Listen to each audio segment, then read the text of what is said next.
Hello students. Today we will continue with the same chapter, that is microorganisms, friend and foe.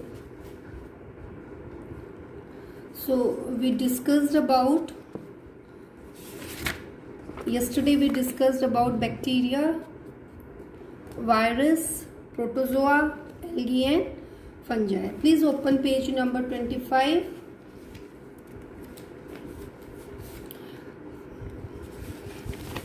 So this fungi, this is also a microorganism. It also comes under microorganism, fungi. Now they are large group of organisms which do not have chlorophyll and do not perform photosynthesis. So it includes large number of organisms, and they are heterotrophs as they do not contain chlorophyll and they do not perform photosynthesis. And some of the examples of fungi are yeast and molds. Okay, yeast, molds. Under molds comes bread mold. Okay, bread mold is a fungus which is also bread mold is a common name and the name is Rhizopus. So under molds come bread mold, penicillin, aspergillus. Okay, so the fungi are yeast, molds, mushrooms, toadstools and puffballs. So you can see this is yeast.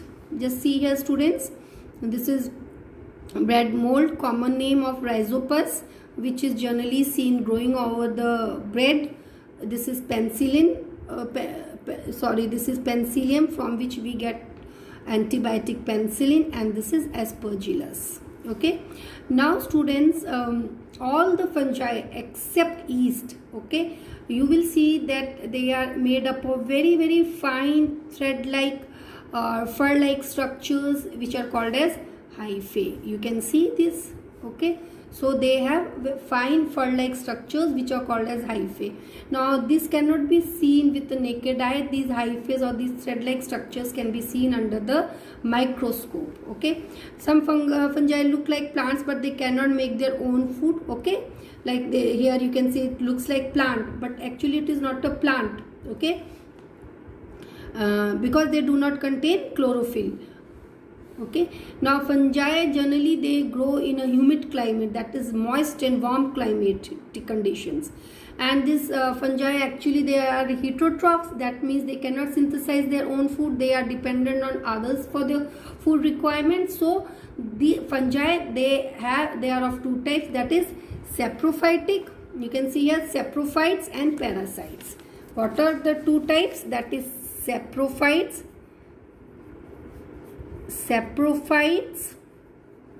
and parasites. This you have studied in class 7 also. Saprophytes are what? First understand, saprophytes are living organisms which grow on dead and decaying matter to obtain its nutrition, because they are heterotrophs and they need food and they take the food from other organisms. Other organisms can be living and or can be dead. So saprophytes are living organisms. They are living organisms because living organisms only need food. So saprophytes are the living organisms which grow on dead and decaying matter to obtain nutrition. So Rhizopus actually is a, what is Rhizopus? Rhizopus, or common name is bread mold. It is a saprophyte because it grows on bread. Bread is a dead or a decaying matter. Okay, so it draws nutrition from that. Or you must have seen sometimes some fungus, it grows on wood also, wet wood also which decays. Okay, you must have observed. So that is saprophytes. What are parasites? Parasites are the living organism. Obviously they are living organism because they need food. So parasites are the living organisms which grow or which obtain nutrition from other living organisms. So here the organisms are also living from where these living organisms obtain nutrition, whereas in saprophytes they obtain nutrition from dead or decaying matter. Understood or no? So fungi are parasites also and saprophytes also. Okay. Now few example of mold fungi, that is Rhizopus, penicillin and aspergillus. Is it clear? Now yeast and molds, they are very small and they can not be seen clearly with the naked eye, and they can be seen clearly only with the microscope. So you must have seen fungus growing over the bread, that is rhizopus. You must have seen some cottony fur like structure growing over bread, which later on turn to black, but you can see something black growing over it, okay, black color thing growing over it, or you can say some fur growing over it, white color fur which later changes to black growing over it, but you cannot see hyphae, okay, that you can see only under the microscope. Okay, so these are the thread like structure which are called as hyphae. So these two can be seen under microscope, whereas mushrooms, toadstool, puff balls, they are bigger in size, okay, and they can be seen without microscope also. So some of the human diseases caused by fungi are ringworm and athlete foot. So these are the common diseases. Now microorganisms, where do they live? They live everywhere, in air, soil, water, okay, ponds, lakes, well, rivers, seas, everywhere they live. And microorganisms, they live, they can survive in hot springs also, ice cold, saline waters, soil, marshy land, everywhere you can see microorganisms in dead and decomposed matter. That, yes, because if anything is dead, if animal is dead, or if the leaves they fall from the plants and they there, okay, so what happens, these dead bodies after some time starts decomposing. How these bodies decompose? By the action of microorganisms only, by the action of bacteria only. If some animal dies, after some time the foul smell comes, or foul smell comes from the rotten vegetables, fruits. So what happens here? The bacteria, they start decomposing the body. Understood or no? So it can be found there also. So microorganisms. Now please open page number 26. Now students, it was thought before that microorganisms are harmful, they cause harm. No, microorganisms are useful also. Now there are so many microorganisms. All the microorganisms are not harmful, okay, all the microorganisms are not harmful. There are some microorganisms which are very useful to us. Now also, like in the air, there must be so many microorganisms, there must be so many bacteria, but those bacteria are not harming us. It's not that there are so many bacteria or there must be so many viruses and we are getting so many diseases altogether. No. So there are some microorganisms which cause diseases. It's not that all the microorganisms cause diseases. Now in the environment you cannot see microorganisms because they are very small, but there must be so many microorganisms on the table where you write, on the chair where you sit. There must be so many different types of bacteria, but those bacteria are harmless. They are not causing any disease, they are not doing anything, okay. So all the microorganisms are not harmful, all the microorganisms are not useful too, okay, but there are certain microorganisms which are harmful and there are certain microorganisms which are useful. So we will discuss about friendly microorganisms. Now they are friendly microorganisms means they are useful microorganisms. Microorganisms are utilized in making curd, bread and cake, okay, that is in bakery.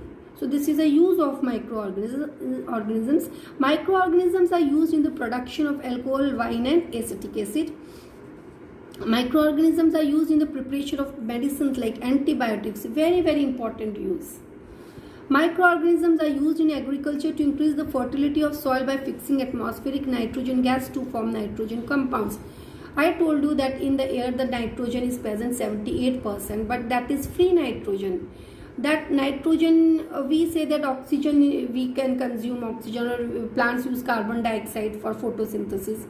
We are using oxygen present in the air, but nitrogen cannot be utilized because that is present in the free form. Living organisms cannot use free nitrogen present in the air. Otherwise, nitrogen present in the air is 78%. So much of nitrogen is present, but it cannot be used because it is in a free state, okay. So this nitrogen cannot be used, and nitrogen is very important nutrient to increase the fertility of the soil. So just because of that the fertilizers are used, because when soil becomes infertile due to regular growth of crops, what happens? The nutrients are lost. But since free nitrogen cannot be used by the plants, so farmers have to use fertilizers or the pesticides. Okay, so free nitrogen cannot be used, but there are certain microorganisms, like we discussed in the previous chapter, rhizobium, that's a bacteria which is found in leguminous plants. So that bacteria, plus there is one algae which we have studied yesterday, that blue green algae. Okay, so that algae, okay, they have the capacity, they have the capability to fix nitrogen present in the air. Now what do you mean by fixed nitrogen? What do you mean by fixing of nitrogen? It means to convert this free nitrogen into compounds of nitrogen. This is free nitrogen, here some another element is there, so now it has become compounds of nitrogen. So they have the ability to fix nitrogen, means to convert the free nitrogen of the atmosphere into compounds of nitrogen in the soil. Okay, and when this nitrogen is converted into compounds of nitrogen, then it can be utilized by the plants. Now then this, it mixes with the soil, dissolves in water, okay, and then through water it can be utilized by the plants. So this is also one of the very important use of microorganisms. Microorganisms clean up the environment by decomposing the organic matter of dead plants, dead animals and animal waste into harmless and useful simple substances. Yes, it converts dead fallen leaves, dead leaves, or you can say the vegetable peels, the rotten vegetables, the dead animals where into a manure. Understood? So it cleans the environment also, plus it gives us manure which increases the fertility of the soil. Now we will, in the next class we will discuss these beneficial effects or uses of microorganisms in detail. Now first I will tell you the solution of the homework assignment. Actually I don't remember what questions I gave you. And I have not given, I think I did not give you any assignment. So please mark the questions, homework questions. Question number 4, question number 5, question number 6. Okay. Again I am repeating, open page number 39.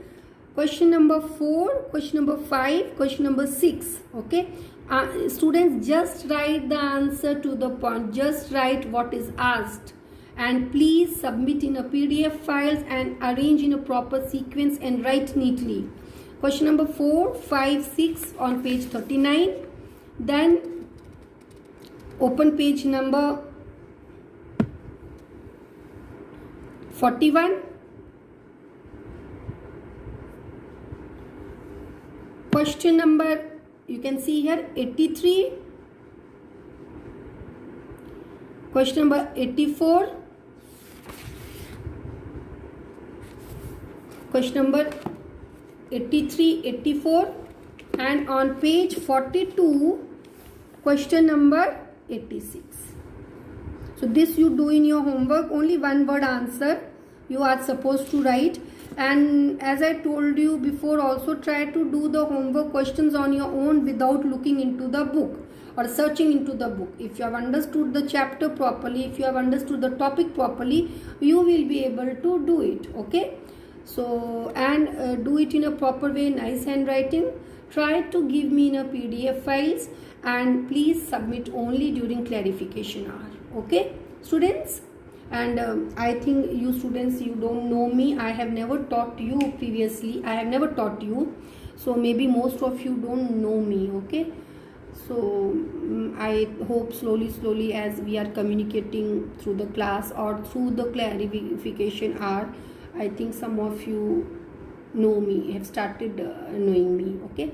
So anyway, students, please understand the concept. That is what I like to say to all of you. Understand whatever is taught to you in the class instead of learning the things by heart. Okay. Thank you, students.